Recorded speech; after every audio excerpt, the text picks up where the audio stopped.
Assalamualaikum warahmatullahi wabarakatuh. Selamat siang teman-teman semuanya. Jadi untuk di sini saya akan memberikan materi ya terkait dengan etika administrasi publik di pertemuan ke-14 kita, karena minggu kemarin kita masih libur teman-teman, kita masih ada cuti bersama seperti itu. Jadi saya ganti dengan video pembelajaran seperti itu. Jadi di pertemuan ke-14 ini kita akan banyak membahas mengenai sejarah pemberantasan korupsi di Indonesia.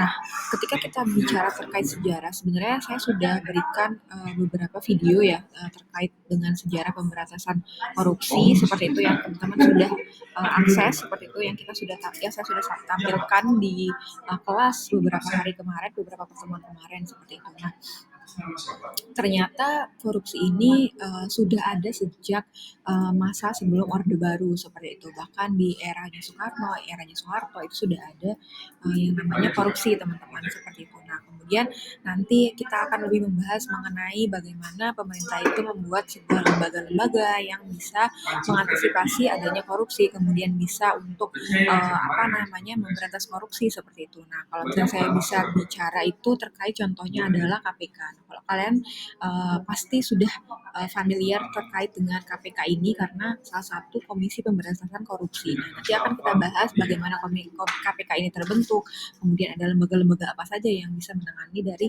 korupsi seperti itu. Nah, kemudian di pendahuluan ini di sini adalah korupsi telah menjadi permasalahan serius di Indonesia sejak masa awal kemerdekaan. Jadi upaya pemberantasan korupsi sendiri mengalami pasang surut seiring dengan perubahan rezim dan dinamika politik. Jadi pemahaman mengenai sejarah pemberantasan korupsi penting bagi mahasiswa untuk menilai efektivitas kebijakan anti korupsi dan peran etika dalam administrasi publik seperti itu. Nah, jadi begini teman-teman, kenapa teman-teman itu perlu mengetahui bagaimana sejarah korupsi, agar apa? Agar teman-teman itu bisa mengevaluasi nanti ke depannya bahwa ternyata lembaga ini sudah baik, implementasinya sudah baik, atau kebijakannya sudah benar atau belum terkait pemberantasan korupsi seperti itu teman-teman. Nah, kemudian di sini kita masuk kepada era di Orde Lama kemudian sampai dengan Orde Baru. Nah, era Orde Lama itu kan 1945 sampai 1966. Nah, kemudian upaya pemberantasan korupsi belum terstruktur dengan baik. Jadi tahun 1950-annya baru mulai disadari pentingnya penanganan korupsi seperti itu. Nah, kemudian di era Orde Baru ini di tahun 1966 sampai dengan 1998, di tahun 1970 itu dibentuknya Komisi 4 terdiri dari tokoh nasional ditugaskan untuk meninjau kebijakan dan memberikan rekomendasi terkait pemberantasan korupsi seperti itu. Nah, kemudian di era reformasi itu di tahun 1998 di awal mulanya sampai dengan sekarang itu ada yang pertama pembentukan KPK tahun 2002, kemudian yang kedua adalah revisi Undang-Undang KPK itu tahun 2019. DPR RI mengesahkan revisi UU KPK yang mengubah beberapa kewenangan dari KPK itu sendiri seperti itu. Nah, kemudian ada beberapa badan atau lembaga yang juga berperan dalam pemberantasan korupsi. Yang pertama itu ada Tim Pemberantasan Korupsi atau TPK, jadi berdasarkan UU RI nomor 24 tahun 1960 dan Kepres nomor 228 tahun 1967.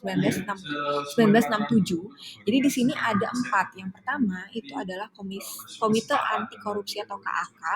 Jadi tahun 1970, kemudian ada Komisi 4, ada berdasarkan Kepres nomor 12 tahun 1970 seperti itu. Kemudian ada operasi tertib atau OPSTIP, yaitu berdasarkan Impres nomor 9 tahun 1977 seperti itu. Nah, kemudian ada Tim Pemberantasan Korupsi atau TPK tahun 1982 seperti itu. Nah, kemudian kita masuk ke sejarah pemberantasan korupsi di Indonesia. Jadi sebelum dibentuknya KPK, jadi berdasarkan UU nomor 28 tahun 1999 tentang penyelenggaraan negara yang bersih dan bebas dari korupsi, kolusi, dan nepotisme sudah terlebih dahulu menetapkan komisi khususnya yang dinamakan Komisi Pemeriksa Kekayaan Penyelenggaraan Negara atau disingkat Komisi Pemeriksa seperti itu. Jadi wewenangnya adalah sebagai penyidik adalah pejabat Polri dan PNS tertentu yang diberi kewenangan khusus dari pemerintah seperti itu. Nah, kemudian Di sini ada beberapa lembaga anti korupsi di Indonesia. Pertama yaitu KPK. KPK itu adalah tugasnya untuk apa teman-teman? Untuk menyelidikan atau penyidikan dan penuntutan terhadap pelaku tindak pidana korupsi. Kalau teman-teman biasanya lihat itu ya, misalnya berita di media nasional seperti itu adanya OTT atau operasi tangkap tangan dari KPK. Nah, KPK itu selain melakukan penyidikan dan penuntutan juga melakukan OTT tersebut, operasi tangkap tangan yang dirasa buktinya sudah cukup seperti itu. Nah, kemudian ada kepolisian negara RI di mana tugasnya di sini melakukan penyelidikan dan penuntutan terhadap pelaku tindak pidana korupsi seperti itu. Nah, kemudian ada Kejaksaan Agung, di sini adalah tugasnya melakukan penyelidikan, penuntutan dan pelaksanaan keputusan pengadilan.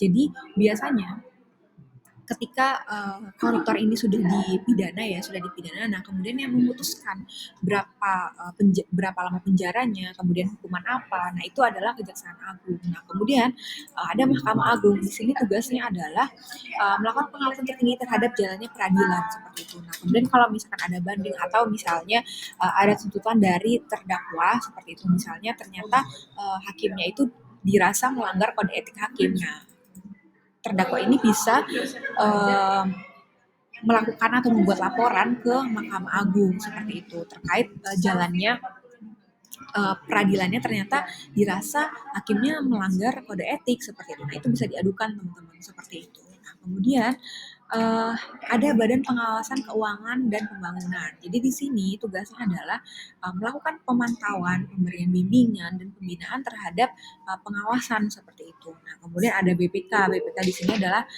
Badan Pemeriksa Keuangan ya. Jadi di sini adalah tugasnya memeriksa pengelolaan dan tanggung jawab keuangan negara seperti itu. Nah, biasanya di sini BPK itu juga melakukan misalnya kunjungan atau pemeriksaan kepada instansi-instansi terkait, instansi pemerintahan ya, terkait pengelolaan keuangan di instansinya seperti itu. Nah, kemudian Inspektorat Jenderal. Dan di sini tugasnya adalah melaksanakan pengawasan terhadap pelaksanaan tugas di kementerian, pemerintah, kabupaten ataupun kota seperti itu. Nah, kemudian ada Ombudsman RI. Nah, di sini tugasnya apa Ombudsman ini? Untuk mengawasi penyelenggaraan pelayanan publik yang diselenggarakan penyelenggara negara serta swasta dana dari APBN atau APBD seperti itu. Nah, biasanya Ombudsman RI ini kan banyak pengaduan ya, pengaduan dari masyarakat seperti itu. Misalnya terkait si contoh ya, kemarin itu ada ketika pelaksanaan CPNS seperti itu. Jadi pelaksanaan CPNS itu kan ada 3 tahap, yaitu ada administrasi, SKD, dan SKB teman-teman. Jadi ketika SKB itu untuk yang dosen ini ya, saya cerita yang untuk dosen ini ada namanya 3 tahap, yaitu wawancara, micro teaching, sama CAT seperti itu. Nah kemudian wawancara dan micro teaching ini kan kemudian diseleksi oleh pihak universitasnya sendiri seperti itu. Nah kemudian ada beberapa bukan kasus, contoh bahwa ternyata ada orang yang tes CPNS ini tidak diluluskan seperti itu, tidak diluluskan dalam SKB-nya, dalam micro teaching-nya, nilainya itu sangat rendah seperti itu. Nah, padahal beliau ini merasa bahwa telah menjawab seluruh pertanyaan itu dengan baik dan benar seperti itu. Nah, kemudian beliau ini mengadukan kejadian tersebut ke Ombudsman RI seperti itu. Nah, ini adalah salah satu contoh bagaimana Ombudsman ini bisa menaungi permasalahan atau kasus-kasus dari masyarakat seperti itu, bisa diadukan ke Ombudsman RI. Dan akhirnya nanti Ombudsman RI bisa mengadakan pertemuan atau musyawarah atau konfirmasi langsung kepada universitasnya bagaimana hal ini bisa terjadi, kemudian bagaimana prosesnya seperti itu, bukti-buktinya. Nah itu bisa diadukan ke Ombudsman RI seperti itu teman-teman. Nah, kemudian di sini ada komisi yudisial. Nah, komisi yudisial ini atau KY ini tugasnya adalah menjaga dan menegakkan kehormatan atau keluhuran martabat serta perilaku hakim seperti itu. Nah, kemudian ada Kemenkumham. Di sini tugasnya sebagai pelaksana kekuasaan kehakiman yang merdeka untuk menyelenggarakan pengadilan. Nah, kemudian ada pelaporan transaksi keuangan. Nah, tugasnya ini adalah melakukan penyelidikan atas analisis transaksi keuangan seperti itu teman-teman. Nah, kemudian Selanjutnya di sini ketika kita mengetahui beberapa lembaga pemberantasan korupsi. Nah, kita bicara sekarang terkait dengan hambatan dalam pemberantasan korupsi.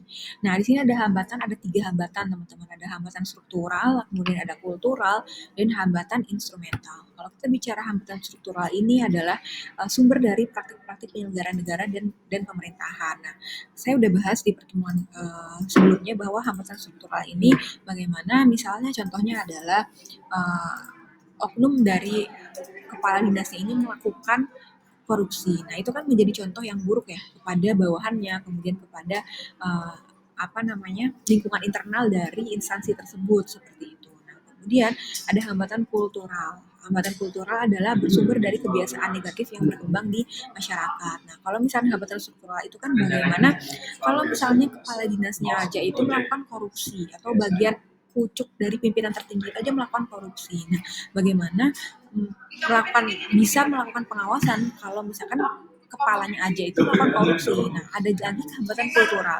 Hambatan kultural itu adalah bagaimana kebiasaan buruk korupsi ini menjadi budaya yang terorganisir dalam masyarakat seperti itu. Kalau misalkan dia aja bisa nih, kepalanya dia bisa, kenapa bawahannya nggak bisa untuk melakukan korupsi seperti itu. Nah, kemudian ada hambatan instrumental. Hambatan instrumental ini adalah sumber dari kurangnya instrumen pendukung dalam bentuk peraturan perundang-undangan seperti itu.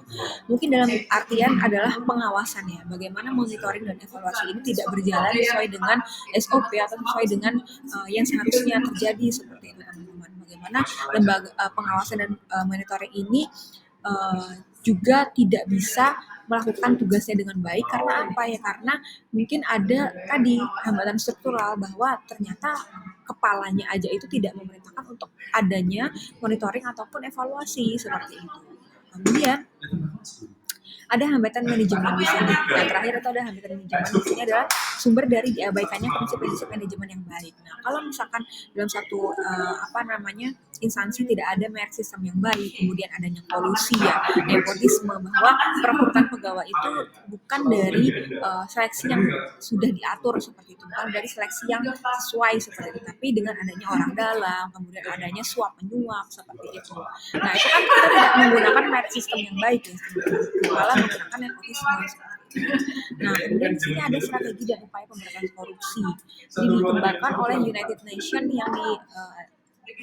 yang ditanamkan dalam Global Program Against Corruption yang dinamakan Nah, yang pertama itu adalah pembentukan lembaga anti korupsi pertama. Itu harus ada dalam sebuah negara seperti itu. Karena apa? Ini harus independen. Jadi pemerintah tidak boleh cawe-cawe juga dalam artian dengan misalnya di KPK ya. KPK tengah mengusut kasus. Kasus yang ternyata melibatkan instansi atau melibatkan pejabat pemerintahan.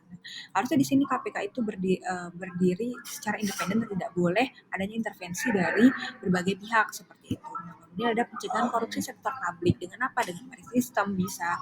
Kemudian pencegahan sosial dan pemberdayaan masyarakat. Nah, di sini kita menggalakkan misalkan kayak di FISIP ini kan terkait ZI atau zona integritas itu kan dilarang keras untuk menerima gratifikasi. Nah, kemudian ada pengembangan dan pembuatan instrumen hukum, kemudian monitoring dan evaluasi, kemudian kerjasama internasional. Nah, sebenarnya yang paling pokok atau yang paling mendasar itu adalah terkait monitoring dan evaluasi. Bagaimana evaluasi dan monitoring ini harus berjalan di setiap instansi pemerintahan atau di setiap DPR atau instansi pemerintahan teman-teman. Karena apa? Karena dengan adanya evaluasi dan monitoring ini kita bisa melihat bahwa kebijakan publik mana yang harusnya sudah berjalan dengan baik dan kemudian mana yang belum berjalan, dan kemudian kita bisa lihat program-program dari pemerintah ini apakah bisa menyasar kepada masyarakat kelas bawah dari atas sampai bawah atau belum seperti itu. Nah, dari sini ketika monitoring dan evaluasi ini berjalan sesuai dengan peraturannya seperti itu, kita bisa lihat bagaimana adanya atau tidak korupsi di dalamnya seperti itu teman-teman. Nah, kemudian di sini pendekatan dalam gerakan melawan korupsi menurut Wijayanto. Yang pertama adalah pendekatan pengacara, jadi melalui penegakan hukum dengan aturan-aturan hukum. Kemudian ada pendekatan bisnis, jadi melalui pemberian insentif bagi karyawan melalui kompetisi dan dalam kinerja. Karena kan ketika kita lihat ya bahwa kenapa sih orang itu korupsi, salah satunya adalah terkait dengan gaji yang rendah seperti itu. Nah, di sini pemerintah itu bisa memberikan insentif-insentif kepada pegawai yang dirasa memiliki prestasi yang baik dalam bekerja seperti itu. Nah, kemudian ada pendekatan pasar atau ekonomi, jadi menciptakan kompetensi antar sesama pegawai dan sesama klien sehingga menunjukkan kinerja yang baik supaya dipilih pelayanannya seperti itu. Nah, di sini kan ini kompetisi yang sehat ya seperti itu. Kemudian ada pendekatan budaya. Di sini adalah membangun dan memperkuat sikap anti korupsi individu melalui pendidikan seperti itu. Nah, di sini adalah peran mahasiswa dalam pemberantasan korupsi. Nah, mahasiswa ini kan sebagai agen perubahan ya atau agent of change seperti itu. Jadi mahasiswa memiliki peran penting dalam pemberantasan korupsi dengan idealismenya, intelektualitasnya, kemudian kekritisannya gitu. Mahasiswa dapat berkontribusi dalam membangun budaya anti korupsi di berbagai aspek kehidupan seperti itu. Jadi budaya anti korupsi ini sudah tertanam dalam sejak saat mahasiswa, nanti akan dibawa saat profesional, saat masuk masa profesional atau masa kerja seperti itu teman-teman. Nah, jadi di sini teman-teman nanti bisa lihat saya akan men-share ya. Assalamualaikum warahmatullahi wabarakatuh. Salam sejahtera bagi kita semua. Shalom, Om Swastiastu, Namo Buddhaya, salam kebajikan. Di grup seperti itu di para mahasiswa yang saya banggakan, selamat bertemu kembali dengan saya, Nanang Puspito, dosen pendidikan sampai di sini materi yang bisa saya sampaikan di pertemuan ke-14 ini untuk mengganti pertemuan kita ya. Jadi akan saya ganti dengan video pembelajaran ini. Semoga bermanfaat. Semoga teman-teman bisa menerapkan budaya anti korupsi itu sejak dini, sejak teman-teman mahasiswa, dan kemudian bisa disosialisasikan kepada adik tingkatnya, kemudian kepada masyarakat luas seperti itu. Jadi sekian dari saya. Terima kasih. Assalamualaikum warahmatullahi wabarakatuh.